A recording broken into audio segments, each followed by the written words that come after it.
después de haber alabado, adorado a nuestro Dios Padre Celestial, damos inicio a la sexta clase de apologética cristiana para el siglo XXI con el maestro Rubín Aria, que ya está aquí en casa, virtual. Adelante, Pastor Rubín. Buenas noches. ¿Cómo están mis hermanitos? Bendiciones. Vamos a entrar a algo maravilloso que tiene que ver con la Biblia. Tiene que ver con,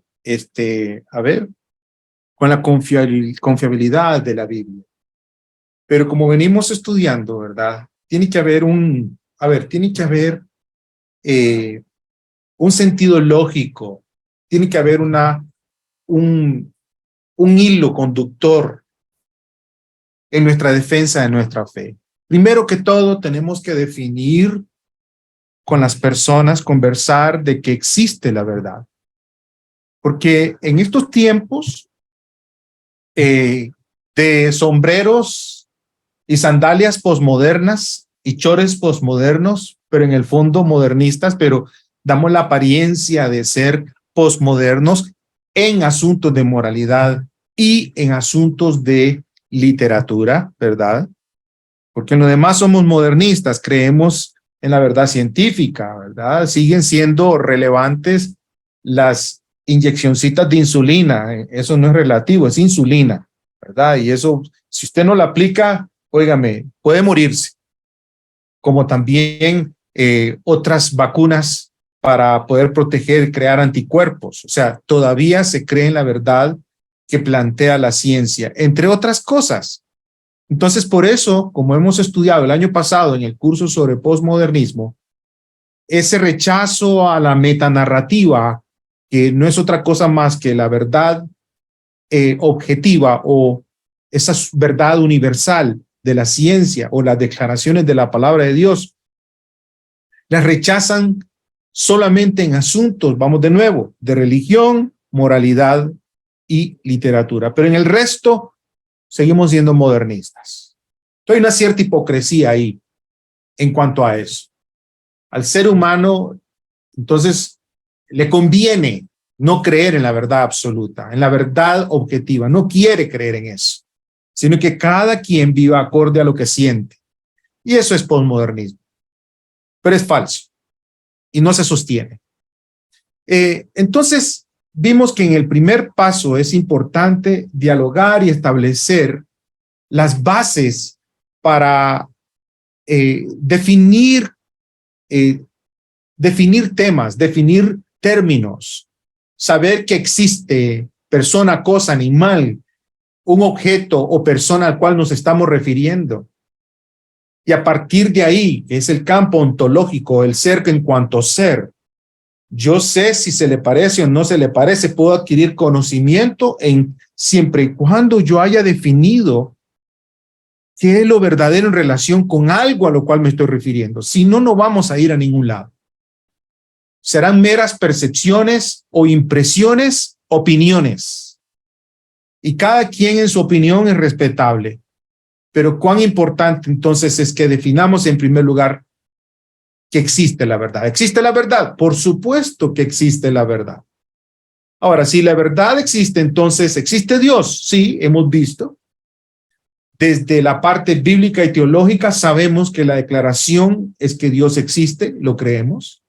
Pero desde el libro de las obras también hemos estudiado que es muy razonable, muy probable, es altamente probable, es muy razonable postular la existencia de una causa incausada, atemporal, inmaterial, una causa, y no estamos pandereteando aquí, estamos en términos filosóficos y científicos, hasta históricos, si se puede decir.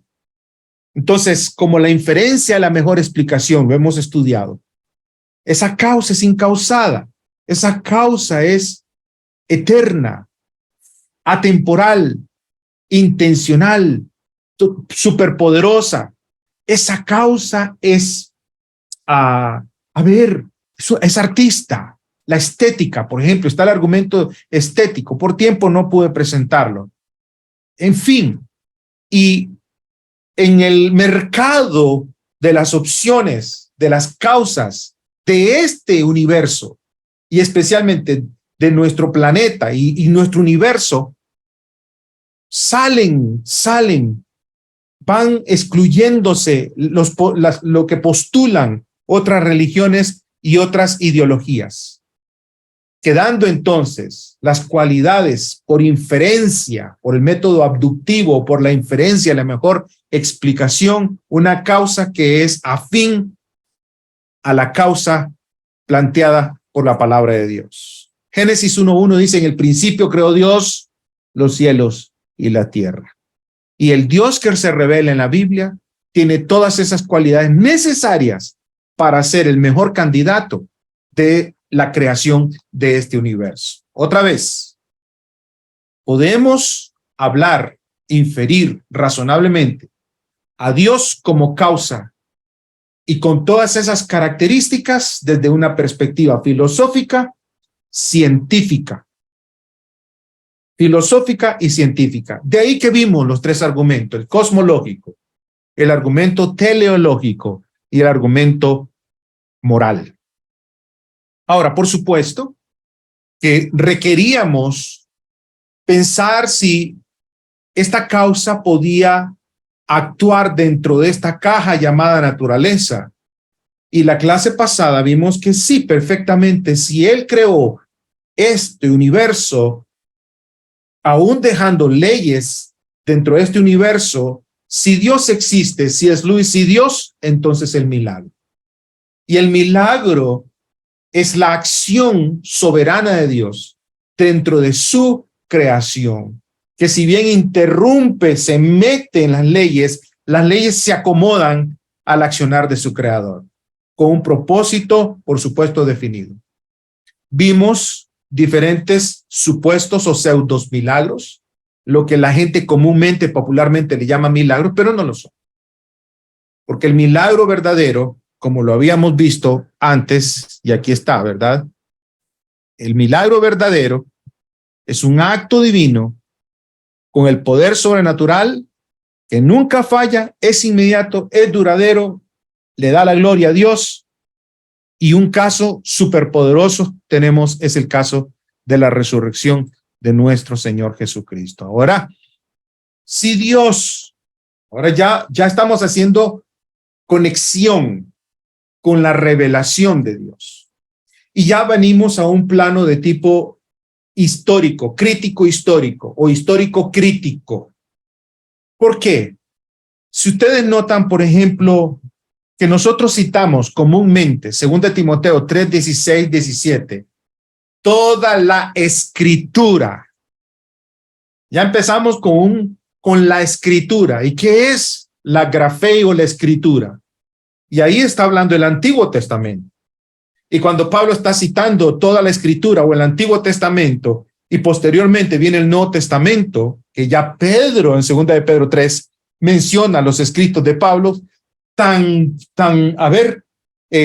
sabios, tan inspirados como los del Antiguo Testamento, porque se está dando la revelación del Nuevo Testamento.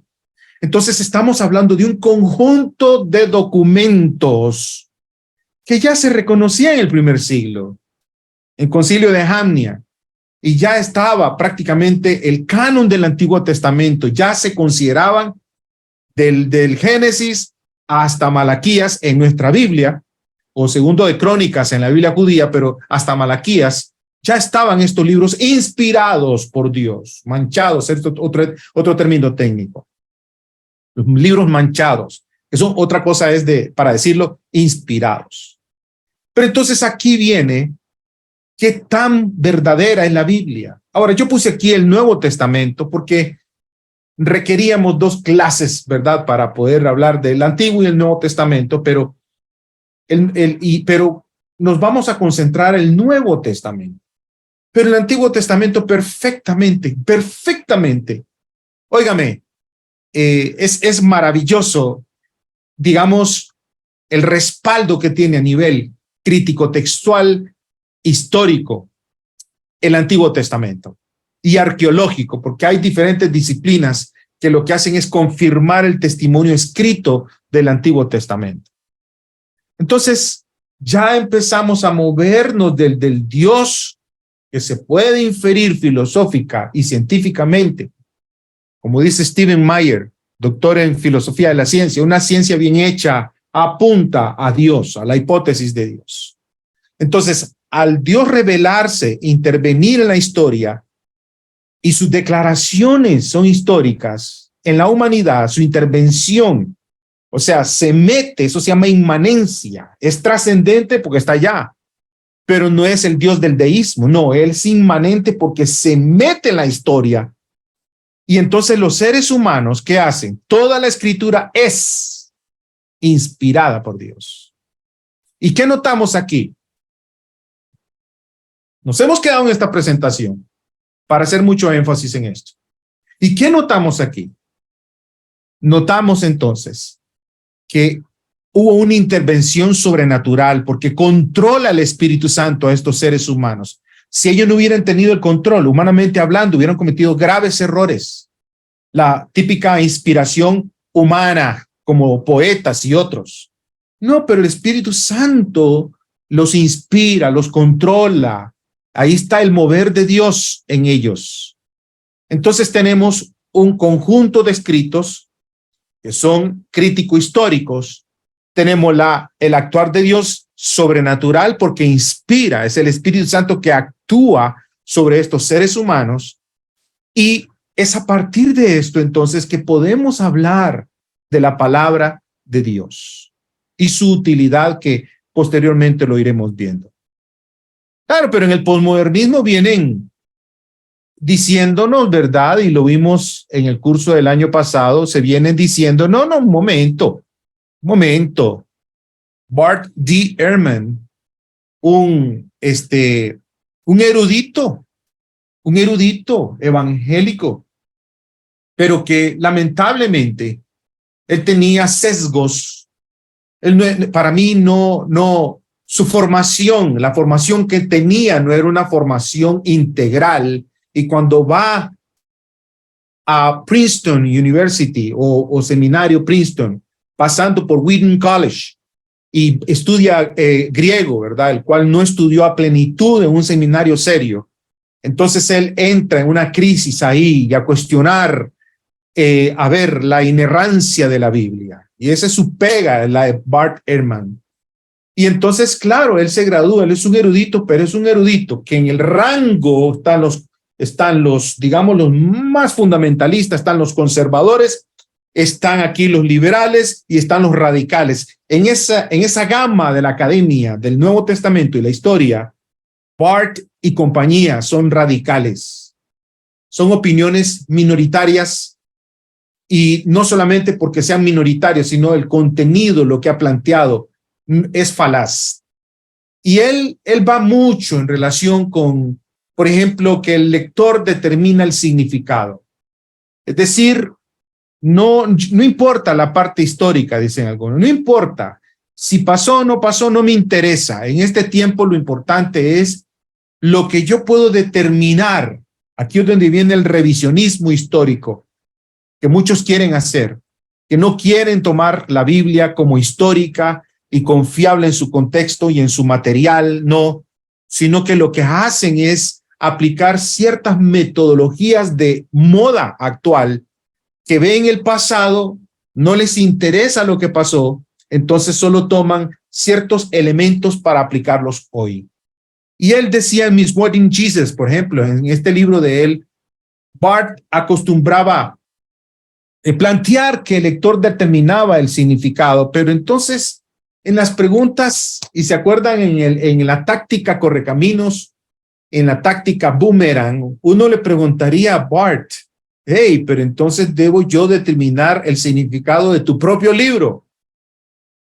Debo yo, Bart, y todos los libros que has escrito, debo yo entonces aplicar esa contradicción, porque te estás autorrefutando de esta manera. Hay algunos han traducido este libro. Jesús no dijo eso, algo así lo han traducido. Además, y yo arranqué con esta cuestión de este tiempo, si la historia no se puede conocer y no interesa la Biblia, para otras personas, biblistas, teólogos, gente que estudia la Biblia, pero que no respeta ni su contexto histórico, ni gramatical, no interesa. Entonces apelan a ciertas teorías interpretativas más de tipo sociológico, marxista, que lo que hacen, y posmodernistas, lo que hacen es entrar en la sospecha de la autenticidad del documento del Antiguo, pero en especial el Nuevo Testamento. Pero si es así como ellos plantean, si es verdad que no hay que tomar el pasado ni estudiarlo en busca de la veracidad de los documentos y el contenido de lo que están diciendo, ¿cómo los evolucionistas, por ejemplo, pueden declarar saber la historia de la vida que se generó espontáneamente? Y todos hemos evolucionado desde la primera vida por selección natural y mutación. Y uno les pregunta, ¿cómo lo sé? ¿Cuándo pasó? Hace millones de años. ¿Cómo lo sabe? Por el registro. Sí, pero entonces, suave un momento. Si yo aplico eso, a mí no me interesa entonces el pasado. ¿Cómo es que ustedes dicen que pasó así? Espero estar dándome a entender bien. ¿Cómo alguien puede ser convicto de cualquier crimen?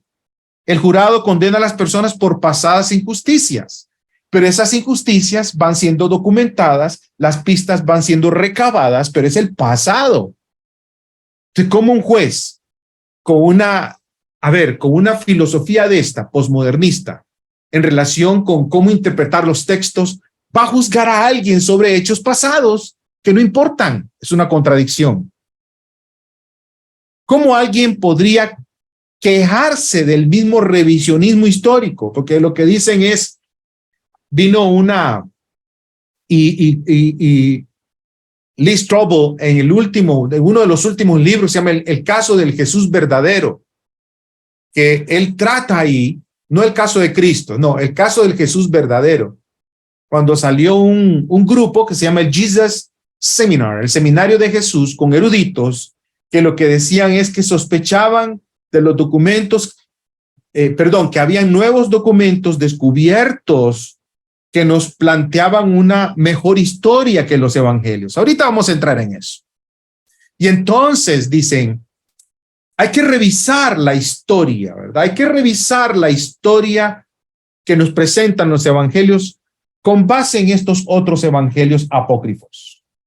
Pero entonces, ¿cómo alguien se puede quejar de revisionismo histórico o propaganda histórica, que los evangelios es propaganda histórica, si ellos en realidad se aplican esta metodología de investigación de la historia, de que no interesa el pasado? Uno no puede detectar estas cosas sin saber la verdad sobre la historia. O sea, yo sé que lo que si dijeron o no dijeron los apóstoles es verdad o es falso, con base en que yo sé qué fue lo real.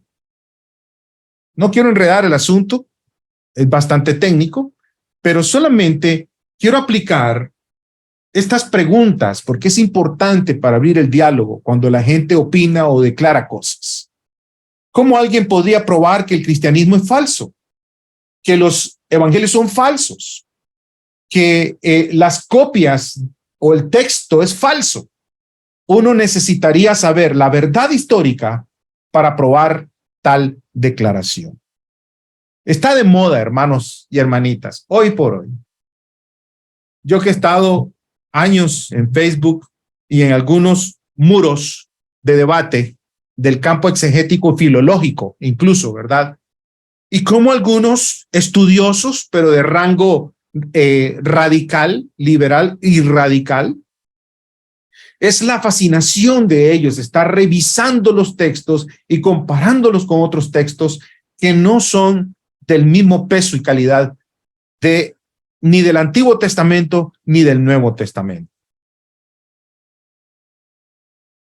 ¿Cuáles son los problemas con Bart Ehrman y compañía? Y menciono a Bart Ehrman porque ustedes, hermanos y hermanitas, aunque ustedes no lo crean, ya hay gente contaminada en la línea de Bart Ehrman, teólogos en la línea de Bart Ehrman, biblistas en la línea de Bart Ehrman, son conspiratorios en la línea de este señor. Pero otra vez, como dice aquí, citando erróneamente a Jesús. Él dice citando erróneamente a Jesús. Misquoting Jesus, dice en su libro. Bueno, alguien dijo citando erróneamente a Jesús por parte de Ehrman. Y dice lo siguiente: ¿cómo tú puedes saber que el original, porque Ehrman dice que el original se perdió, que no tenemos un Nuevo Testamento confiable? Él es especialista en Nuevo Testamento. No tenemos un Nuevo Testamento confiable. Si no tenemos un Nuevo Testamento confiable, no tenemos un relato confiable de Jesús.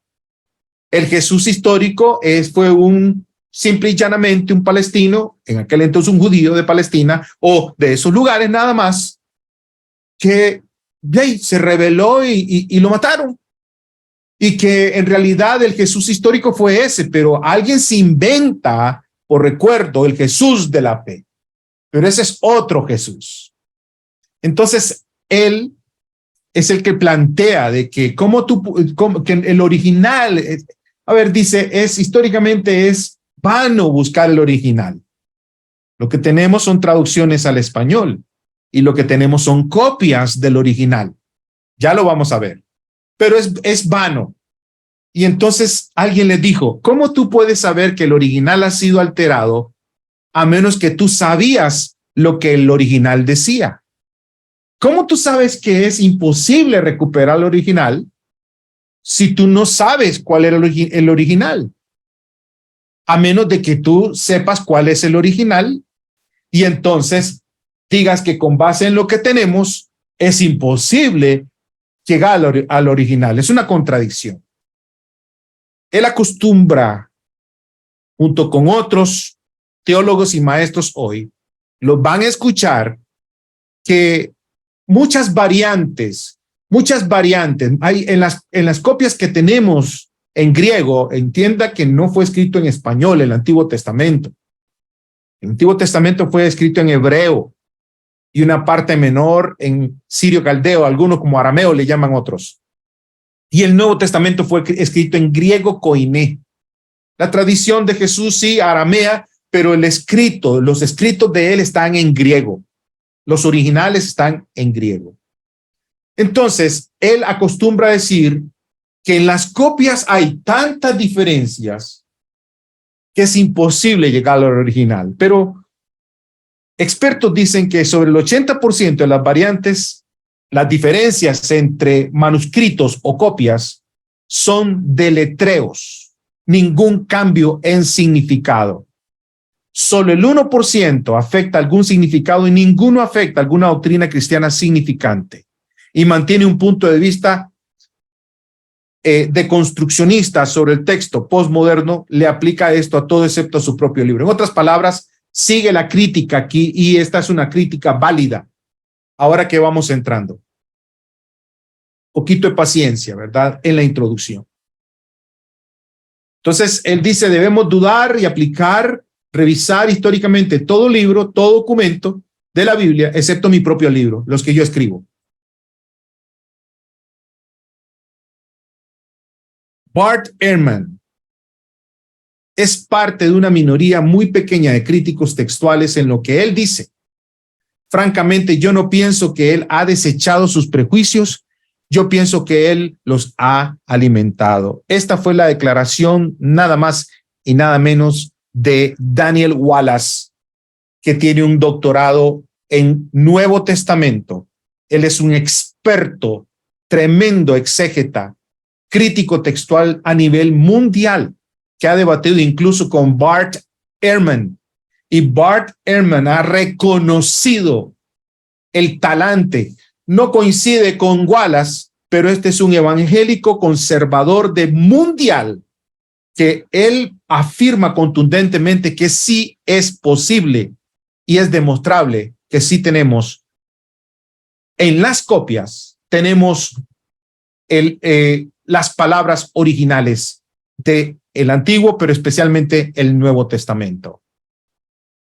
El exdirector del Museo Británico, en nuestra Biblia y los manuscritos antiguos, en la página 23, dice, no puede ser más fuertemente afirmado que en substancia el texto de la Biblia es cierto, es verdadero, especialmente Es el caso con el Nuevo Testamento. Ahora, ¿cómo es? Y entiéndanme, hermanos, por favor. Quiero invitarlos, hermanitos y hermanitas, a meternos al campo histórico crítico. Histórico crítico. Estas son disciplinas científicas del campo histórico y del campo del tratamiento de los textos, de saber si los textos en el material es auténtico y si el contenido del material, o sea, de esos textos, realmente es histórico. Entonces, claro, así como hemos apelado a la parte filosófica y científica de la existencia de Dios y el universo y todo, ahora estamos apelando a la calidad desde una parte histórica, crítica, científica.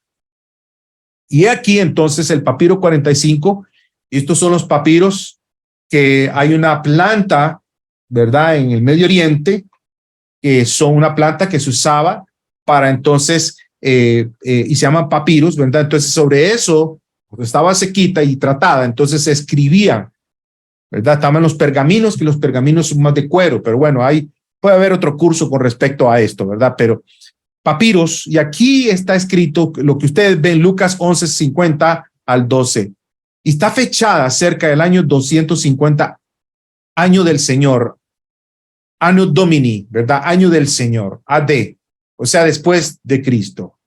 ¿Cuáles son las dos preguntas a nivel crítico, histórico, textual que se deben hacer?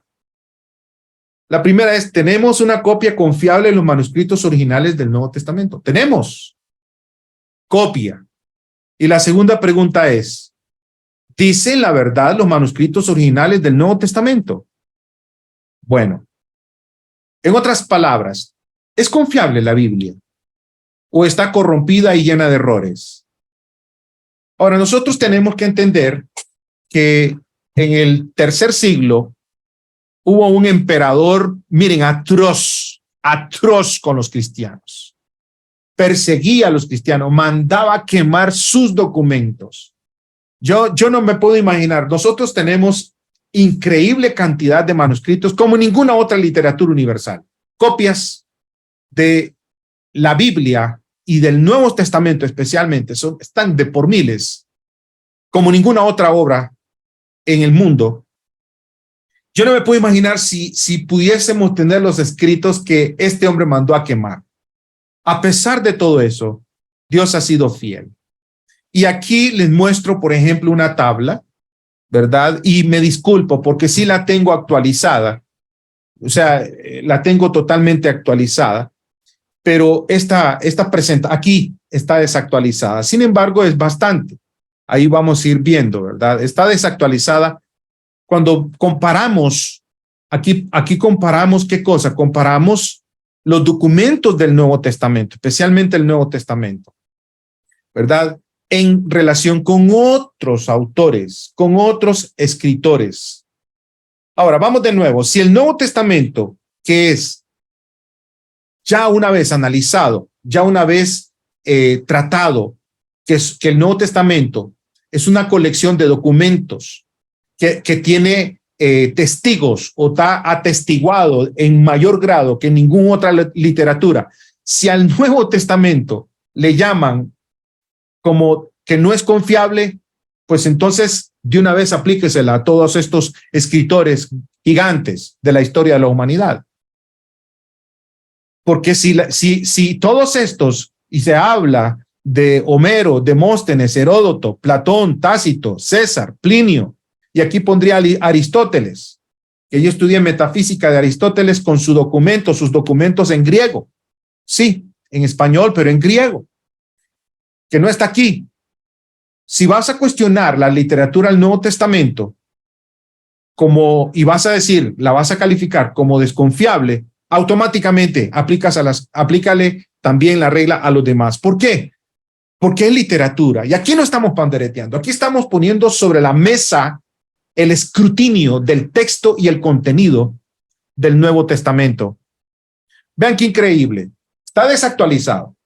Hasta esta fecha, por ejemplo, aquí hay un tiempo, time gap in years, ¿verdad? Es el tiempo, el vacío que hubo, ¿verdad? En cuanto al tiempo en años entre la primer copia y la que se tiene, ¿verdad? O sea, se hizo un escrito por parte de Plinio en ese momento, ¿verdad? Dice que se aparece la copia son 750 años después, hay 7 copias. Desde el momento que Plinio escribe y la época que tiene, que no aparece copia reciente al tiempo en que escribió, no, las 7 están, otra vez está desactualizado, pero a este tiempo solo 7 aparecían 750 años después de la copia original. ¿Qué en cuanto a César? 1000 años después, 10 copias. Ya hoy este número está totalmente cambiado y lo aclaro para no quedar como un apologista desactualizado. Estoy totalmente actualizado, solo que la presentación que tengo aquí es desactualizada. Tácito, 1000 años después, 20 copias. Platón, 1200 años, 7 copias. Heródoto, 8 copias que aparecen 1400 años después de que escribe Heródoto. Oigan, Demóstenes, 200 y son 1400 años después. Homero con la Ilíada, que ha aparecido mucho más hoy por hoy, la Ilíada. Y yo ese dato se lo voy a mandar en el chat, ¿verdad? Claro que sí, le voy a mandar la imagen de ya actualizada, ¿ok? Pero Homero en este tiempo, habían 643, la Ilíada de Homero, 500 años después de haber escrito Homero. El Nuevo Testamento, póngase de pie, porque esto es de aplaudir. Miren, hay testimonio temprano, óigalo, hay testimonio temprano. En un tiempo de 25 años se puede encontrar en el Nuevo Testamento testimonio fresco y temprano. 25 años después de lo ocurrido, hay testimonio en el Nuevo Testamento. Y son, ahí les voy a dar el dato actualizado, 5,830 manuscritos del Nuevo Testamento. En otras palabras, hermanos y hermanas, y este que está aquí es un papiro, el P52, que está fechado en el 125 después de Cristo. Ese que ustedes están viendo aquí. ¿Y qué está ahí? Juan 18, 31 al 33 y el versículo 37 al 38. Todo para decirles que si comparamos literatura del Nuevo Testamento en relación con la demás literatura antigua universal, no tiene parangón el Nuevo Testamento, no lo tiene. Manuscritos tempranos, 25 años de intervalo versus 1000 años de intervalo con los demás. Más manuscritos, 5600 versus 10 o 20 manuscritos en otros que son muy antiguos. Más exactamente copiado, de un 99.9 versus un 90 o un 95 con otros manuscritos. Manuscritos más abundantemente apoyados. Solo en griego, 18,000. Son más, pero estoy usando estos datos.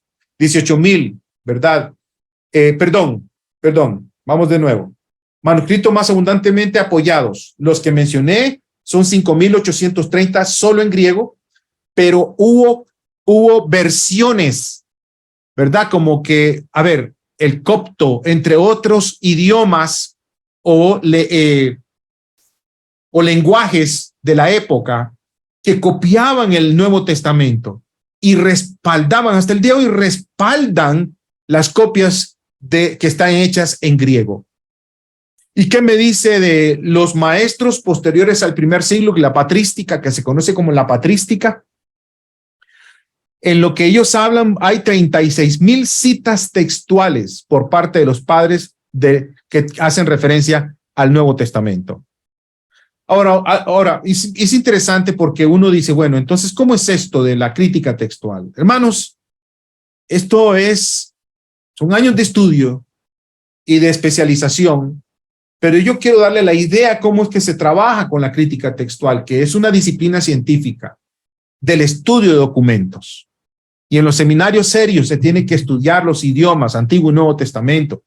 Y en los seminarios serios también se tiene que estudiar, llevar crítica textual. ¿Por qué? Porque uno tiene que meterse, si usted quiere, profundizar sus conocimientos, sus estudios, y hasta defender la fe. Cuán importante es conocer, no desconocer esto, porque aquí se juega con el pueblo cristiano. ¿En cuanto a qué? En cuanto a qué es lo que tenemos hoy, con qué contamos. Aquí está el manuscrito original. Aquí está el manuscrito original, ¿verdad? Solo como un ejemplo. Ok, pero entonces, ¿qué pasaba? A partir del original venían las copias, muchas copias. Aquí esto es un ejemplo nada más. Aquí tenemos copia 1, copia 2, copia 3, copia 4. Ahora, las personas que copiaban no usaban fotocopiadora. Eso sería un anacronismo, aplicar un concepto moderno en ese entonces. No, eran seres humanos y como tales también tenían ciertas limitaciones humanas. Cuando nosotros afirmamos que la Biblia es inerrante y que es verdad y es perfecta, estamos hablando en este plano, a nivel del manuscrito original. Ahora, el manuscrito original no lo tenemos. Nadie tiene manuscrito de ningún documento antiguo. Nadie lo tiene. Nadie. Solo existen copias del manuscrito. En nuestro tiempo sería, ¿verdad? Claro, una fotocopiadora, uno fotocopia un manual, uno tiene directamente, ¿verdad? Uno lo tiene tal cual. Pero si uno lo va escribiendo, y el doctor Wallace lo hace en el Dallas Seminary, en sus clases doctorales, pone en esta clase de crítica textual a escribir ciertos pensamientos que les da a un grupo de amanuenses o secretarios para ver si van a variar a la hora de escribir en este tiempo. Y claro que hay variantes, hay diferencias, aunque en el fondo digan lo mismo, pero hay diferencias. Y eso pasó con mucha más razón pasó con los secretarios o estos escritores que replicaban o hacían copias de los originales. Vamos de nuevo. El original del primer siglo no existe. No solo el de la Biblia. No existe para ninguna literatura. Ninguna literatura. No existe. ¿Qué es lo que existe? Tenemos copias del original. Aquí está. Entonces, con sus variantes, sí, variantes. Entonces dice, bueno, en la copia 1, resulta que se escribe Dios es, no entiendo bien ahí en esto, dice justo, y a la vez el que justifica el que tiene la fe en Jesús. Esto es un ejemplo nada más. ¿Cómo trabajan estos tremendos críticos textuales científicos del texto para llegarle al original? Y entonces dicen, bueno, Dios es, ¿qué dice ahí? No se ve bien, pero dice justo, y a la vez el que justifica al que tiene la fe. Pero en la copia 2, vea qué interesante. Hay una variante en la segunda letra y dice Dios es justo y a la vez el que justifica al que tiene la fe en Jesús. Chequea la copia 3 y dice Dios es ahí no entendí bien to y a la vez el que justifica al que tiene la fe en Jesús. Y la copia 4 es Dios es aquí hay una variante y a la vez el que justifica al que tiene la fe en Jesús. No importa. En las 4 copias tal parece hay variantes, hay diferencias. ¿Le puedo llegar al original? Claro, porque al yo comparar las copias con las cuales cuento, entonces me permite ¿qué cosa? Inferir que Dios es justo y a la vez el que justifica el que tiene fe en Jesús. Otra manera de ilustrarlo, ¿verdad? Es así. Por ejemplo, la famosa mermelada, en este caso la salsa secreta de tía Sally o de tía Conchita. Ok, la salsa secreta de la bisabuela. Sí, está la receta original. Perfecto, y la receta original se lo dio a mis tías abuelas y abuelas. De veras, sí, pero ella se las dio a nuestras madres, a nuestras madres, tías, tíos, la receta. Pero en el camino parece entonces de que, bueno, ya la receta de la bisabuela no existe. Bueno, pero entonces hagamos comparación de todo lo que tenemos para ver. Es más, ni siquiera, vea qué interesante, ni siquiera podría existir la de las abuelas. Pero ¿qué en cuanto a las recetas que tenemos aquí? Entre tíos, tías y mi mamá. Bueno, comparamos y puede ser que algunas no se parezcan, pero las demás sí.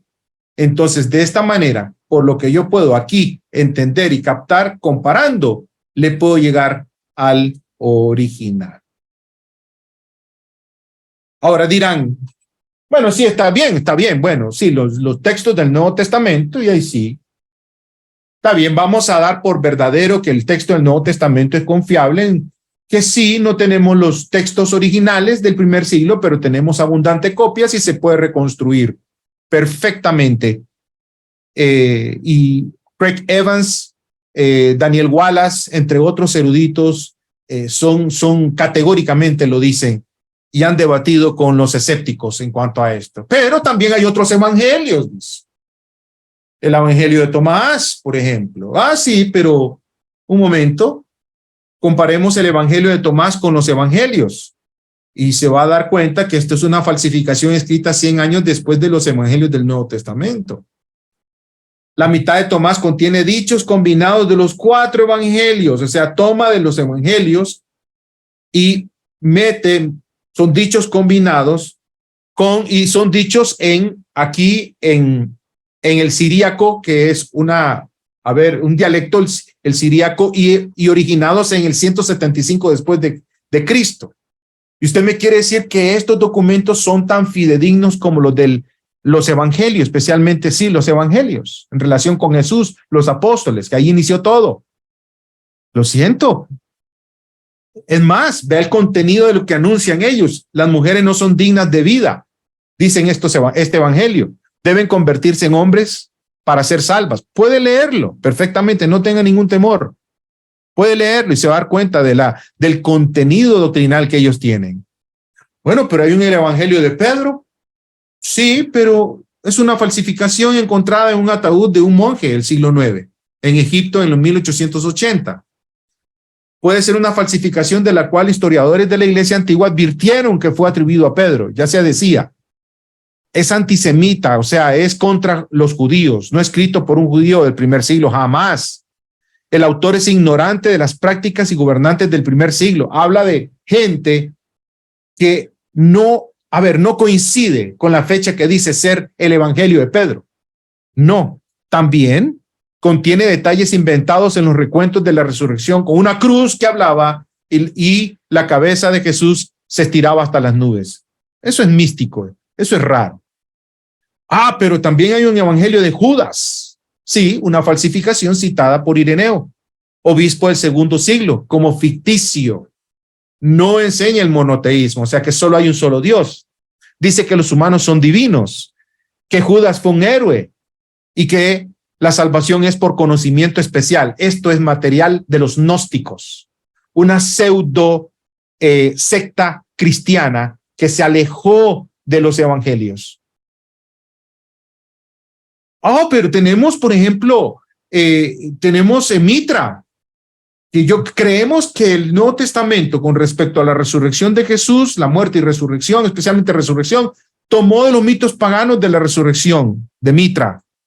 Si usted estudia bien, y hay un tremendo experto, no sé si todavía está vivo, Edwin Yamauchi, y él lo escribe, Edwin Yamauchi fue entrevistado por Lee Strobel en uno de sus libros. Mitos de resurrección se originaron después del cristianismo, no antes. El más temprano está en el segundo siglo. Escritores del Nuevo Testamento hacen declaraciones históricas, no escribieron mitología como mitos de resurrección. La teoría no puede explicar, por ejemplo, numerosos detalles de testigos presenciales en el Nuevo Testamento, detalles embarazosos de los discípulos y Jesús, martirio de los discípulos, crecimiento de la iglesia. ¿Y por qué escritores no cristianos dicen la misma historia? O sea, estos que hablan posteriores al primer siglo, obviamente es interesante porque dicen que fue el Nuevo Testamento el que tomó de el mito de la resurrección aquí de Mitra, ¿verdad? Mitos paganos. No, al contrario, ellos toman prestado del Nuevo Testamento, especialmente los evangelios. En fin, muy tarde como para influenciar el cristianismo, nació de una roca. Ellos hablan y dicen, ve que ahí estaba la resurrección de Jesús ya en estos mitos. No es cierto. Lo que escriben es que nació de una roca, no una virgen, y se decía que él era un Dios, no un maestro. Él no tuvo 12 discípulos y él no se sacrificó a sí mismo. Él sacrificó a un toro del cual derramó sangre. En otras palabras, no se sabe nada de su muerte. No hubo resurrección. Pero la gente quiere decir, claro, hay mitos, hay historias mistéricas, igual que las del Nuevo Testamento. Sí, solo si usted ha estudiado o no ha estudiado, porque se nota que no ha estudiado, porque hay que ir a los textos y comparar. Uno ve si dice lo mismo por medio de lo que han escrito. Pero hay gran diferencia a la hora de comparar los textos del Nuevo Testamento, los evangelios, con estos pseudoevangelios. Otra vez, no puede ser más fuertemente afirmado que en sustancia el texto de la Biblia es verdadera, especialmente en el caso con el Nuevo Testamento. Ahora bien, hemos respondido sobre, ¿tenemos una copia confiable de los manuscritos originales del Nuevo Testamento? Sí, categóricamente sí. Por supuesto que habrá gente que va a decir que no, y yo soy un estudioso. Bueno, entonces pongamos el tema a discusión. Pongámoslo, pero como erudición, porque hay eruditos de primer nivel mundial, de universidades de Europa, Estados Unidos y de otros lugares que son categóricos para decir que sí se puede llegar perfectamente, claro que sí, que en todas estas 5,820 o 30 copias del Nuevo Testamento perfectamente podemos encontrar el texto el mejor texto del original, perfectamente. Ahora bien, ya contestamos la pregunta si el Nuevo Testamento es confiable. Vamos a la segunda pregunta. Primero, en cuanto al texto, sí, podemos llegarle al original. La segunda pregunta es, ¿dicen la verdad los manuscritos originales del Nuevo Testamento? ¿Dicen la verdad? ¿La verdad en cuanto a qué? Tiempo, espacio, costumbres. ¿Dicen la verdad? Bueno, para esto entonces se aplican ciertos criterios muy interesantes, como el testimonio temprano, como el testimonio de testigos presenciales, como el testimonio embarazoso, de dolor atroz, lo que se esperaría de un documento del primer siglo. ¿Qué dicen otros textos extrabíblicos con respecto al Antiguo y Nuevo Testamento, especialmente el Nuevo Testamento?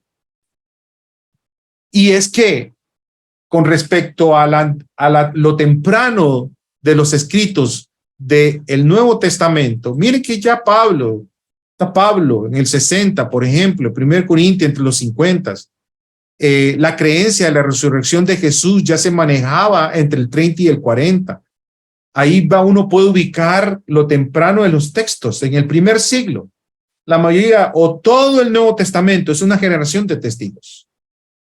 Aquí, como ustedes pueden ver, hermanos y hermanitas, y voy a compartirles, por supuesto, estas presentaciones en modo de alumnos, ¿verdad? Por ejemplo, vean qué increíble. Dígame si esto es histórico o no es histórico. Por ejemplo, dice aquí, como testimonio de testigos presenciales. En el año 15 del reinado de Tiberio César, Poncio Pilato gobernaba la provincia de Judea, Herodes era tetrarca en Galilea, su hermano Felipe en Iturea, y Traconite y Lisanías en Abilene, el sumo sacerdocio lo ejercían Anás y Caifás. En aquel entonces la palabra de Dios llegó a Juan, hijo de Zacarías, en el desierto. Suena como si estuviera inventando una historia. Había una vez, hay una fecha exacta, 29 después de Cristo. Las 8 personas son conocidas en la historia y se conoce que todas vivieron en ese tiempo exacto.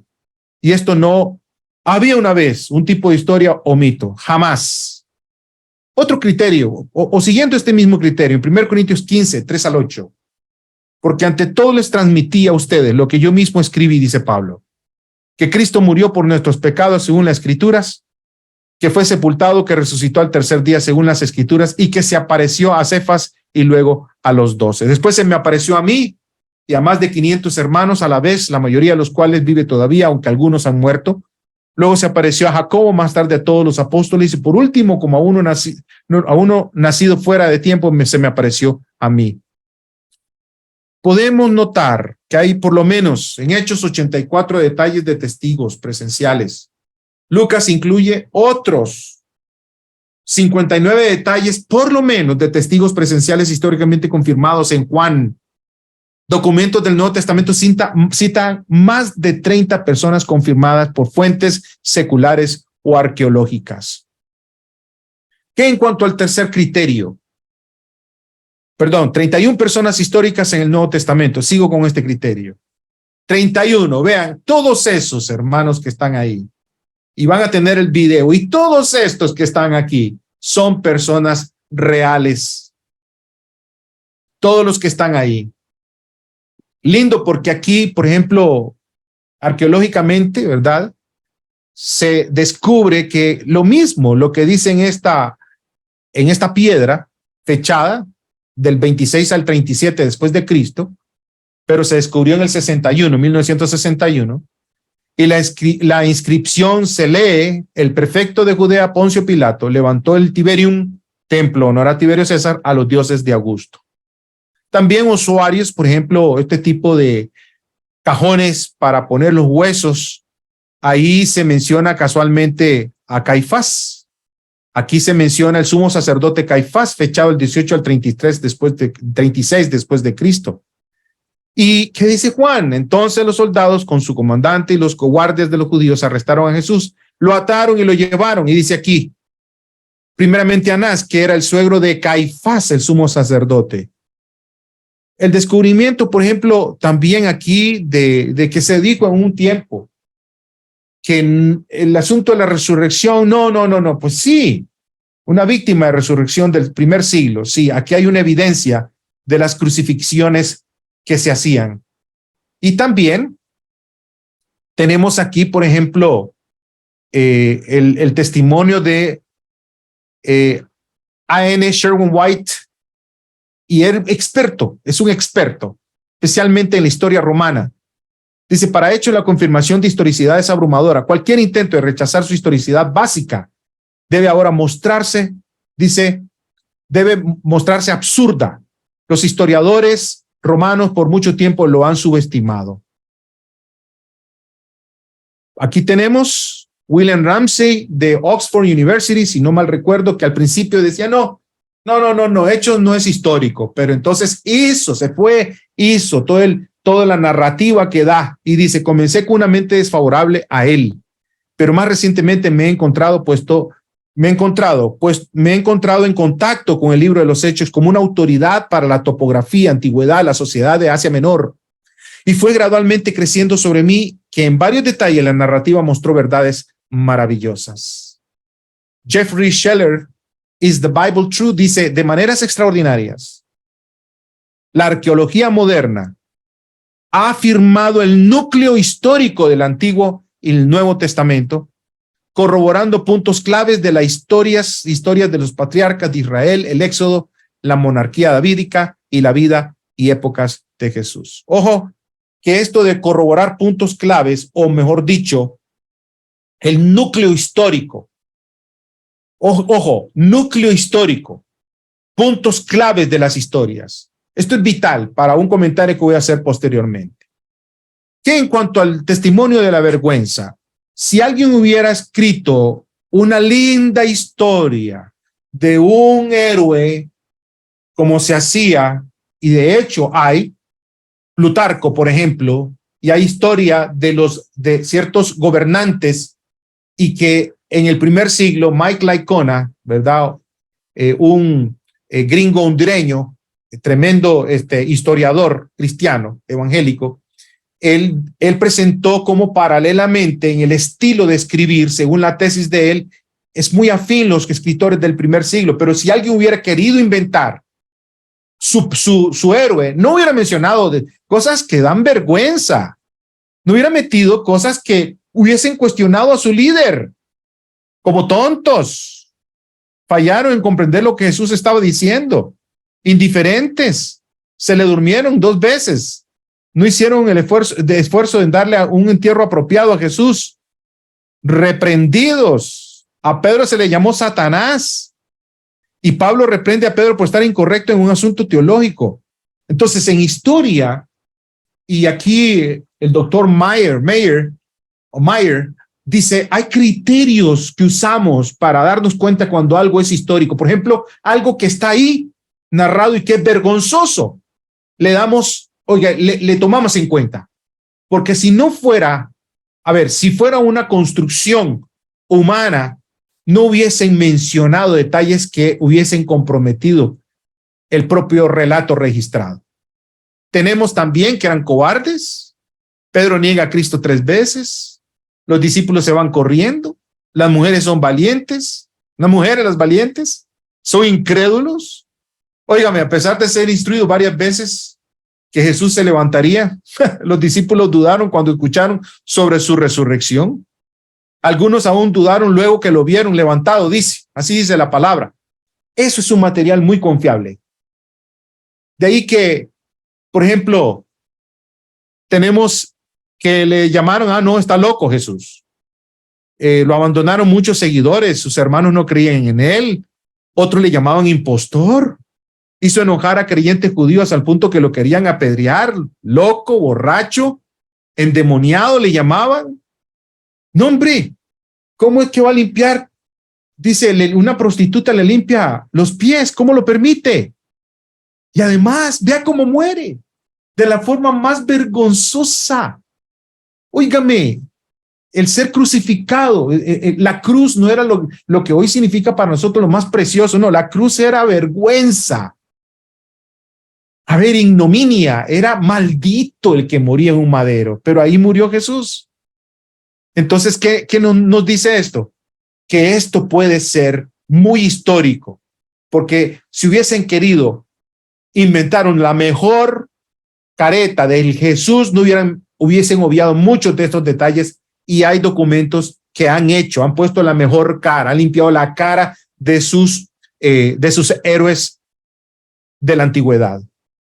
Otra cosa es que los discípulos estaban dispuestos a apostarlo todo por su maestro.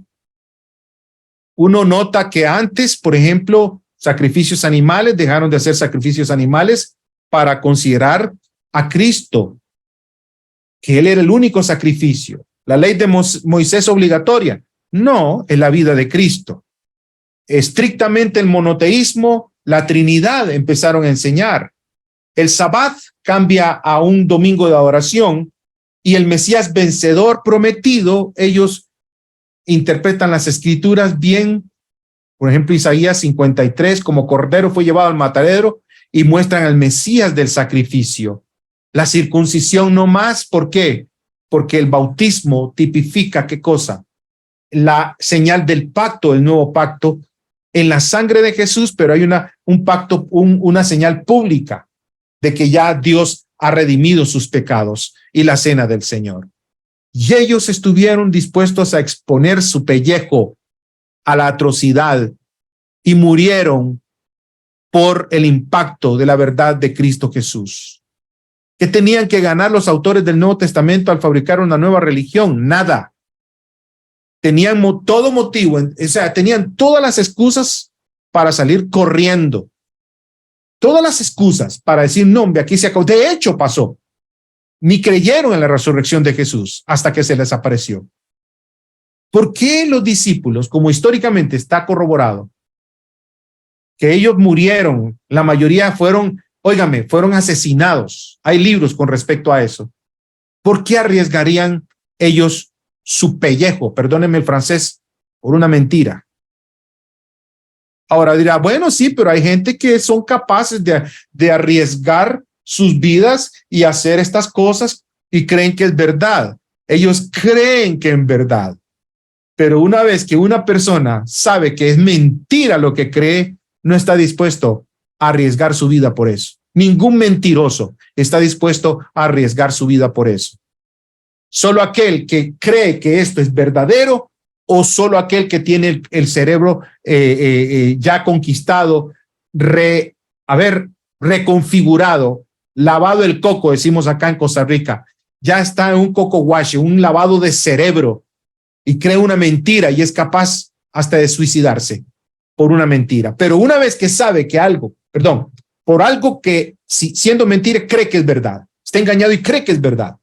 Pero la persona una vez que sabe que es mentira lo que creía como verdad, no arriesga su vida. En cambio, los apóstoles sí lo hicieron. ¿Qué se esperaba? Se esperaba. ¿Qué podríamos esperar? Bueno, a través de la razón y la ciencia sabemos que Dios existe y nos creó para un propósito, puntos 1 al 3. Y debido a que el Antiguo Testamento enseñó lo mismo, el mismo puede ser confiable. El Antiguo Testamento predice que el Mesías iba a venir. Miren qué belleza. Nacería de una mujer de la línea de David, en Belén, Dios y hombre, iba a ser visto en el templo y muere en el 33, Daniel 9:24, y es un sacrificio. ¿Cómo es que toda esta profecía, claro, es la mano de Dios, se cumple en el Mesías? Porque es verdad, porque Dios se dio a conocer. ¿Y qué dice la gente que no era cristiana? Interesante, hay 10 fuentes antiguas no cristianas, incluyendo historiadores como Josefo, Tácito, Suetonio, Talo, Pregón, oficiales gubernamentales, Plinio el Joven, Trajano, Adriano. Otras fuentes incluyendo el Talmud judío, que es posterior, y el escritor griego Luciano. Recopilando sus referencias, obtenemos una historia congruente con el Nuevo Testamento. Aquí, por ejemplo, podríamos que Jesús vivió en el tiempo de Tiberio César, fue virtuoso su vida, que hacía milagros, que tuvo un hermano llamado Santiago, le llamaron el Mesías, fue crucificado bajo Poncio Pilatos, que hubo un eclipse y terremoto cuando murió, fue crucificado en la víspera de la Pascua.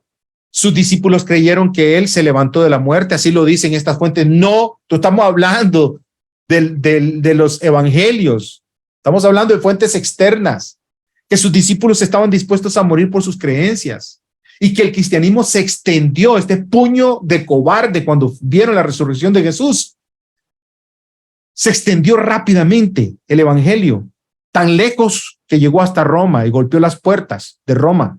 Y sus discípulos negaron los dioses romanos y adoraron a Jesús como Dios. Eso es exactamente lo que dice el Nuevo Testamento. Entonces, en conclusión, ¿es el Nuevo Testamento contradictorio? Los testigos presenciales están de acuerdo en eventos mayores, difieren en detalles menores. Y esta es la naturaleza de los documentos del Nuevo Testamento. Escritores del Nuevo Testamento no conspiraron en poner en orden los detalles. 27 libros diferentes, 9 autores diferentes, 5 o 6 fuentes independientes escritas por testigos presenciales sobre la resurrección. Mateo, Marcos, Lucas, Pedro, Pablo, Judas. 19 personas nombradas como testigos, más de 500 otros citados. De ahí que entonces sí, hay criterios sobre la autenticidad del Nuevo Testamento. Es realidad, no ficción. Si se dice que Jesús lo dijo, entonces Jesús realmente lo dijo. Y si se dice que Jesús lo hizo, entonces Jesús realmente lo hizo. Hemos llegado al punto 7. La verdad sobre la realidad se puede conocer. Lo opuesto de lo verdadero es falso. Es verdad que el Dios del teísmo existe. Si Dios existe, entonces los milagros son posibles. Los milagros pueden ser usados para confirmar un mensaje de Dios. El Nuevo Testamento es históricamente confiable. El Nuevo Testamento dice que Jesús afirmó ser Dios. Y dejaré una parte para la próxima clase aquí. La confiabilidad de la Biblia frente a todos los pensamientos modernos que están entrando a la iglesia. Por ejemplo, cuando usted ha escuchado, dice, en los originales no está escrito, dice. Algunos dicen, bueno, fueron escritos por hombres y hay equivocaciones. Y un sinfín de pensamientos, la crítica textual que ha ingresado ya con muchos documentos y que muy penosamente nosotros no sabemos y simplemente lo leemos y lo repetimos. pero toda esta clase realmente ha sido muy, muy profunda. Bueno, la clase muy buena. Lo que el maestro ha hablado ha sido cosas muy, muy interesantes. Por ejemplo, cómo se copiaban los manuscritos. Había dos maneras de hacerlo. Se ponía un manuscrito enfrente de la persona y la persona prácticamente dibujaba las letras, y la otra era la más rápida, que había gente que dictaba y la gente escribía. No existía la gran academia del griego, entonces la gente más que nada copiaba o escribía de acuerdo a cómo ellos pensaban que se deletreaba la palabra, y es por eso que hay tantas diferencias. ¿No? Una clase, el gran erudito Wallace nos dijo que había para decir, por ejemplo, José ama a María, había más de 120 maneras en griego de decirlo gramaticalmente, y todos decían lo mismo. Entonces, sí, todas esas variaciones que se hablan, que se dicen que hay tantas, bueno, en primer lugar, hay más de 5.700 copias en griego solamente. Entonces, hay cerca de 300.000, unos dicen 300.000 o 400.000 diferencias, pero esas variaciones son mínimas, son de deletreo, gramaticales, cosas que no cambian nada. Solamente, como dice, menos del 1% son diferencias que no se pueden saber directamente, pero que al final no cambian la doctrina cristiana. Y eso es, la gente tiene que aprender eso, tiene que entender todas esas cosas, ¿no? Que además con las citas de los padres de la iglesia, se puede hacer otra vez, se puede reconstruir el Nuevo Testamento por las tantas copias, tantas citas que ellos hicieron. O sea, esa idea de que de este crítico que está de moda, Herman, ¿no? Que no se puede saber nada, todo eso es falso. Porque si uno realmente estudia, si uno realmente se compromete a entender, es fácil refutar lo que él dice. Entonces, yo a cada uno de los que están acá, yo he tomado estas clases, son clases muy profundas, hay mucho más material que el profesor nos ha dicho. Esta clase se puede hacer en 3 meses y todavía no se termina, porque la abundancia de material que hay, cada detalle que hay, que uno puede llegar, y esto realmente es lo que es la apologética, y esto sí, es lo que define la apologética, lo profundo que uno tiene que aprender. No es necesario aprender griego o hebreo para hacerlo, porque evidencia hay documentación, hay todo lo que se necesita para que uno lo aprenda y uno lo defienda, pero no es para defenderlo, no para ganar un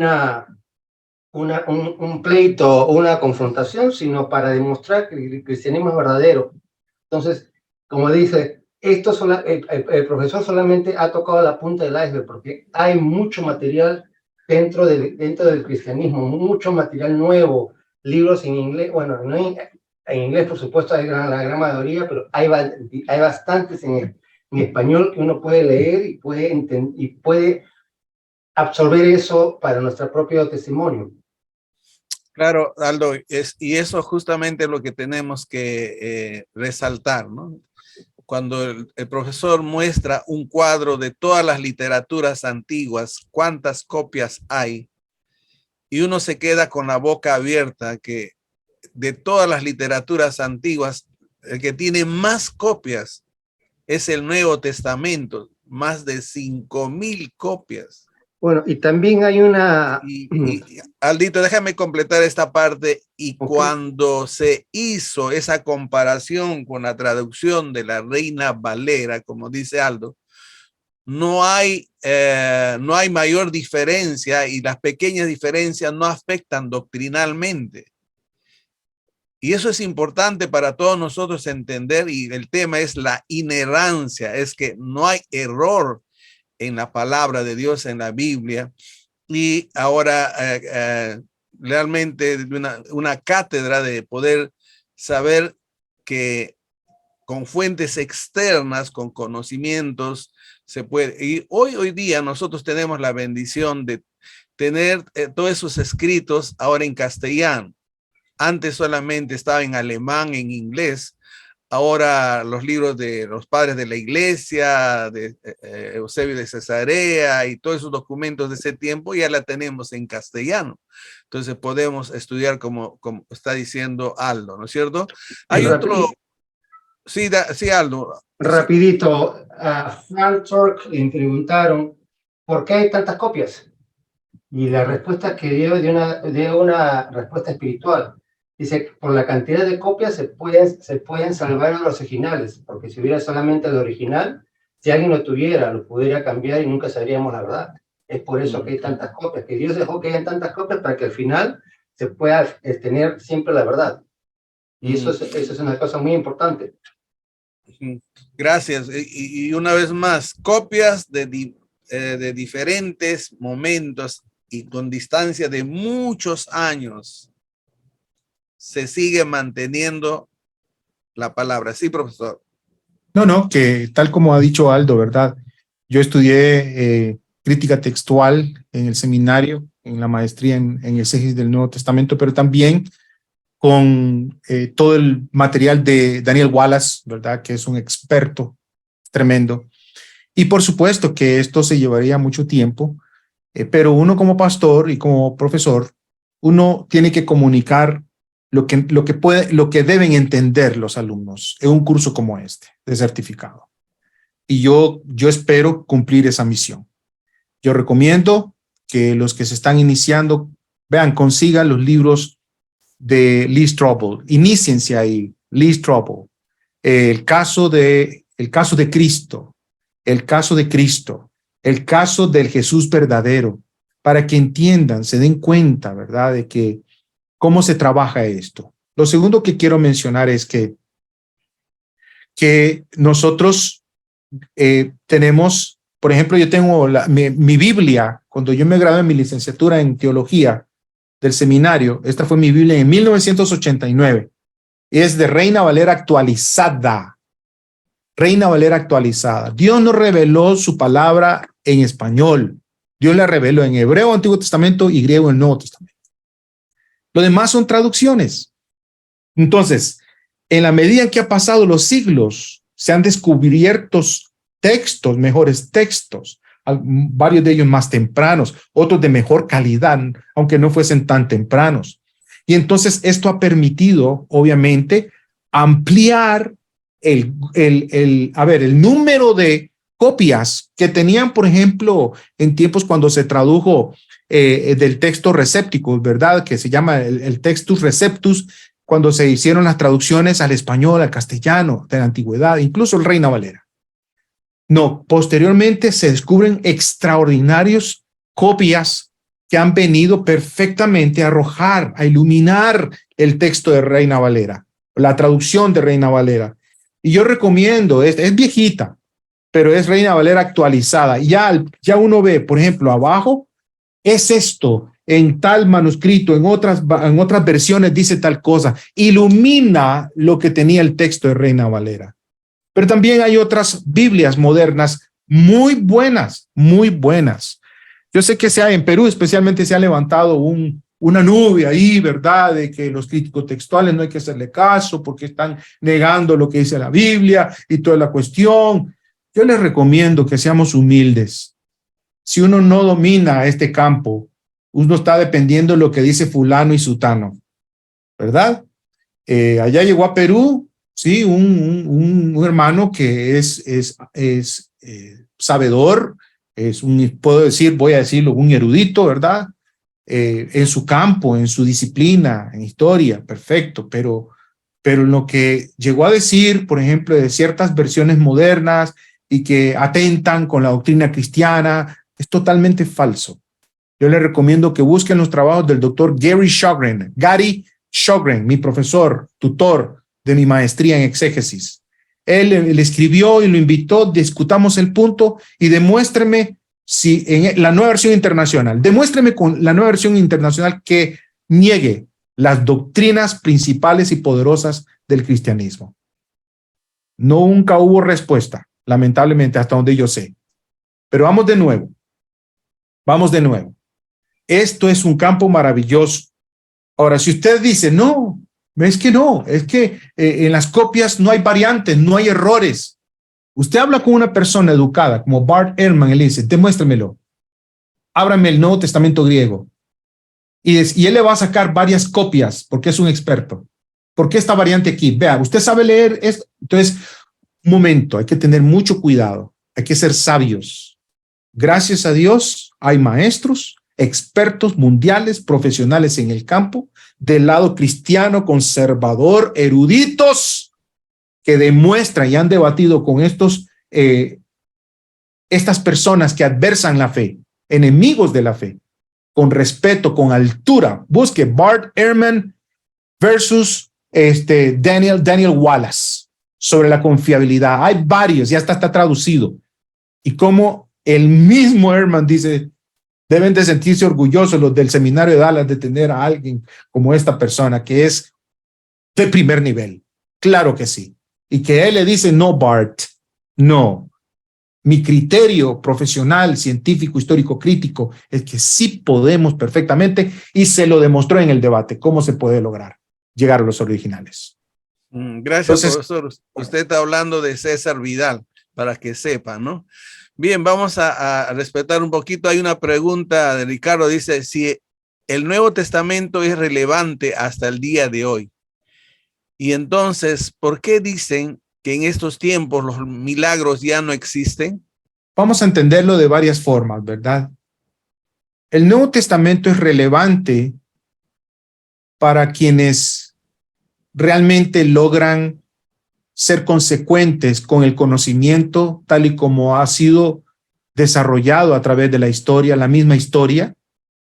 Todavía, hasta donde yo consulté, los departamentos de historia de las universidades prestigiosas no son posmodernistas. Todavía van tras las huellas de lo que pasó en la antigüedad. Hay grupos menores que sí son postmodernistas, pero por dicha está en franca minoría hasta donde yo he leído. Por dicha, la escuela de historia van, ¿qué fue lo que pasó? ¿Qué sucedió? Y obviamente no es el método científico de laboratorio inductivo, es abductivo. Es el método forense, es el análisis de los documentos. Y se llega a partir de eso, del texto, la calidad de su texto y su contenido. Por eso fueron dos preguntas para hablar de la confiabilidad. Entonces, quien entiende esto y respeta, los cristianos respetamos, gracias a la cosmovisión cristiana, se expande en Occidente el pensamiento de la ciencia, el estudio, una cosmovisión que es razonable, coherente con la experiencia y la práctica, pero al venir el nuevo mover, escúchelo bien, de la sospecha, el ateísmo y después el posmodernismo, que dicen Dios no existe, de fondo la presunción Dios no existe, por lo tanto el milagro no puede existir. Entonces, partiendo de esa presunción o asunción o pensamiento previo, entonces lo que hacen es relegar el milagro del Nuevo Testamento o de los evangelios y lo rebajan ¿a qué?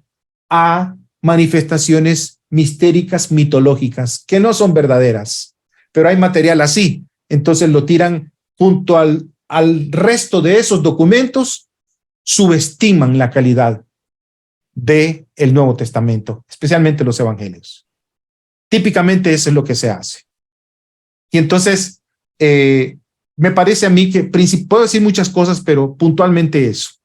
Es la cosmovisión, es la perspectiva, pero cuando uno dialoga con ellos, ¿cuáles son tus razones para creer que el Nuevo Testamento, especialmente los evangelios, no son confiables? ¿Cuáles son tus razones? Dame las pruebas comparativas con otros documentos y con los mismos documentos. Dame las pruebas. No me interesa, es mi opinión. Bueno, es tu opinión. Respeto tu opinión, pero podrías estar equivocado porque es mera opinión. Hasta que tú realmente llegues a cotejar el material del Nuevo Testamento. O sea, tiene que haber honestidad intelectual.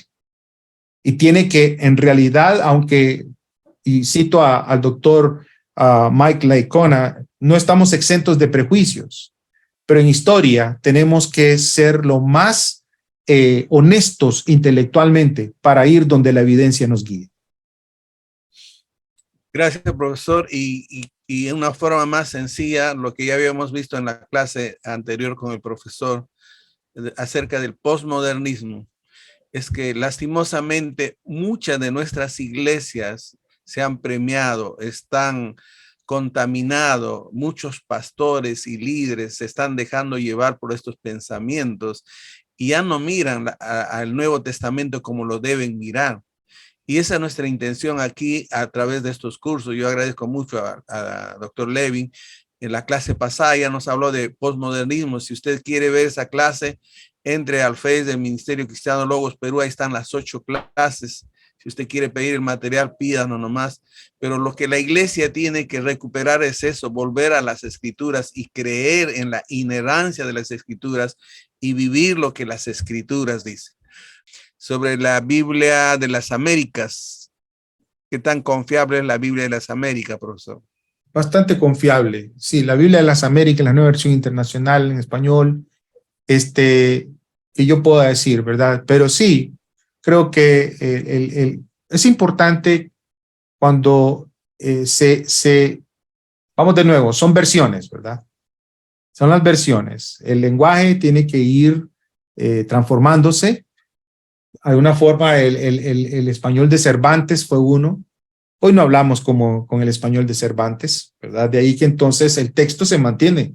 El mejor texto se mantiene de las copias que recopilan el original.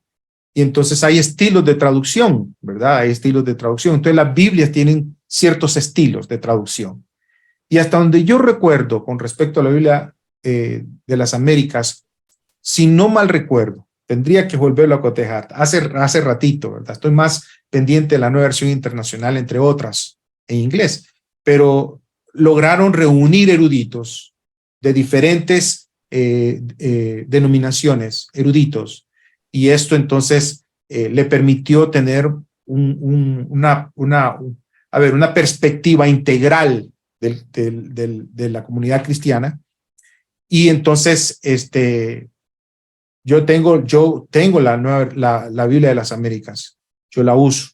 Yo uso Reina Valera, la Biblia de las Américas, nueva versión internacional, Dios habla hoy, y uso también lenguaje actual, ya que son más de paráfrasis o libres, y hasta la nueva traducción viviente. Pero siempre voy con Reina Valera actualizada, que ya toma en cuenta los mejores manuscritos hasta esa época, la nueva versión internacional, la Biblia de las Américas. Y me parece que ya después uno puede saltar a que una versión mucho más moderna, más libre, como la nueva traducción viviente o lenguaje actual. Dicho de otras maneras, de cabecera, Reina Valera y Américas Internacional, y ahí podemos cotejar con otras versiones. Eso es lo que sí, dice. Todas las versiones no son perfectas, porque son traducciones por seres humanos. Ajá. Pero entendámoslo. Sin embargo, la bendición del Señor viene de su texto, ¿verdad? Y que esa traducción y sus doctrinas principales están en estas traducciones. Son maravillosas. Otra pregunta dice, profesor, por las profecías cumplidas, ¿no podríamos también confirmar la veracidad de las escrituras? Puede ser muchos los sustentos históricos, lógicos, ciencia, filosófico, etcétera, pero esto, ¿cómo es esto de bienaventurados los que creyeron y no vieron? Otros quieren comprobar, no por fe, sino por racionalidad. Bueno, no debemos crear una falsa dicotomía, un falso dilema. Fe versus ciencia, no. La fe revelada, una fe de niños, de esa verdad revelada por Dios, es maravillosa, es hermosa. Y sí, queremos demostrar que la Biblia es divina, las profecías. Porque si no, Dios habló y dijo cosas que se aplicaron para la época. La profecía es como un mensaje de exhortación, de enseñanza o de reprensión al pueblo en el momento, pero también dependiendo de lo que quiso decir Dios y las implicaciones históricas, eso tendría implicaciones futuras. Y uno sabe, por ejemplo, que ahora mostré cómo se cumple hasta la muerte de Jesús. Eso es una prueba, casualmente, de la divinidad de las Escrituras. Los apóstoles lo hacían. Pablo discutía demostraba con las escrituras del Antiguo Testamento sobre el Mesías sufriente. Entonces, válido ese criterio para demostrar la confiabilidad de las Santas Escrituras, que es divina, ¿verdad? Pero no, hermanos, no caigamos en la trampa de decir la fe porque la ciencia niega a Dios. No, la mala ciencia. Entendamos una cosa, la ciencia no dice nada, son los científicos los que hablan y a la hora de construir plantean, puede ser que sea verdad, puede ser que sea sesgado y prejuiciado. ¿Me explico? Como también hay teólogos que hablan en nombre de Dios y dicen, pues, ¿eso es lo que dice la Biblia, lo que dice este teólogo? No necesariamente. Entonces el punto de referencia es la Biblia fue inspirada, es canónica, pero a partir de eso se construyen doctrinas. ¿Estas doctrinas son coherentes con la evidencia bíblica? Amén. Pero no es infalible la enseñanza doctrinal de alguien. No es infalible. Infalible es la Biblia. Y en la medida en que esté ligada a las escrituras, entonces es confiable. Pero hay gente que ha escrito cosas que se basan en la Biblia que son falsas. Igual en el campo científico. Ahí están los datos, ahí está la creación. Se acerca, estudia, investiga el científico, saca conclusiones, plantea, explica, escribe. Puede ser que describa bien a nivel científico. Por eso Stephen Meyer, me encanta lo que dice, la ciencia bien hecha apunta a Dios. Pero hay gente que se compromete con una estructura mental materialista, saca de una vez la presencia divina como una mente, una causa eficiente y quiere justificar todo científicamente hacia el ateísmo, un materialismo ateo. ¿Ve? La ciencia es atea. No, la ciencia no es atea. La ciencia no es ni ateísta ni atea. Cuando explica y habla, los científicos cuando hablan, ahí es donde ponen sobre el tapete, sobre la mesa, su cosmovisión. Tengamos mucho cuidado. Yo he escuchado cantantes que hablan, aunque la ciencia te niegue, mentiras. No, la ciencia como tal, y hay científicos, la mayoría de ellos, por lo que han propuesto y sus convicciones, no tienen ningún problema de ser teístas, cristianos y ser científicos a la vez. Gracias, profesor. Es más, muchos descubrimientos científicos, arqueológicos corroboran la historia de la Biblia, ¿verdad? Exacto, gracias, hermano. Entonces, desde Argentina dice, profesor, ¿qué diferencia hay entre las traducciones formales textuales, dinámicas y parafaseadas? ¿Podría dar su opinión? Muy bien, excelente, ¿verdad? Las formales van mucho en relación, me parece a mí, y dimos una conferencia en Prometa con el hermano Quirós, si no mal recuerdo, Fabio Quirós, y este servidor sobre la relevancia de la Biblia, él sobre las traducciones, ¿verdad? Entonces las formales son muy literalistas, ¿verdad? Son muy literalistas. Las dinámicas hablan más en campos semánticos, ¿cuál es el significado más que se quiere dar? Entonces no se va muy por lo literalista o más estructural, sino por el campo, sí toma en cuenta la parte lingüística, pero es en el campo semántico, el sentido como un todo. Y esas son las famosas traducciones dinámicas. Las paráfrasis toman en cuenta lo anterior, lo que acabo de decir, pero son más libres, son mucho más interpretativas. Por eso no me gusta partir de una paráfrasis. Nueva Traducción Viviente es maravillosa. Una vez que yo leí un texto más formal y dinámico, paso entonces a una versión más libre o parafraseada. ¿Por qué tantas versiones? ¿No que la Biblia se lee y se interpreta con la guía del Espíritu Santo? Sí, claro. Sí, pero yo le preguntaría, ¿se lee y se interpreta? Claro que sí. A ver, el hecho que haya muchas versiones no significa que está mal. No, depende de la versión que no, vamos de nuevo, la versión original es el griego. Perdón, la revelación está en griego y ese texto se mantiene en griego. Entonces, si hay varias versiones aquí, voy a usar 5 versiones. Si aquí hay 5 versiones, entonces yo diría, bueno, están mal. ¿Cómo sé que están mal esa cantidad de versiones? Solo si no están ajustadas a lo que diga el original. Ahora mismo, nosotros hablamos español, pero está el español del lado de España, hispanoamericano, estamos los latinos, y estamos en el mismo país. Hay un español más culto, más formal, hay otro español más juvenil, más jovial, hay otro que es hasta, vamos a ver, completamente del vulgo. En la casa tenemos abuelos que hablan de una manera y tenemos padres también que hablan de cierta forma diferente, acorde a su generación. Y tenemos hijos y tenemos nietos.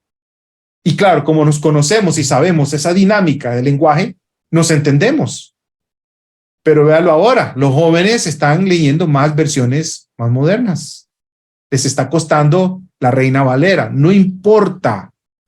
Vamos de nuevo, no nos enfoquemos que tiene que ser la Reina Valera, si no esto está mal. No, esa es una traducción que se hizo, buena y que se hizo, pero hay otras versiones que ellos pueden entender acorde a su época. El lenguaje es versátil, hay diferentes niveles de comunicarnos, lo usamos.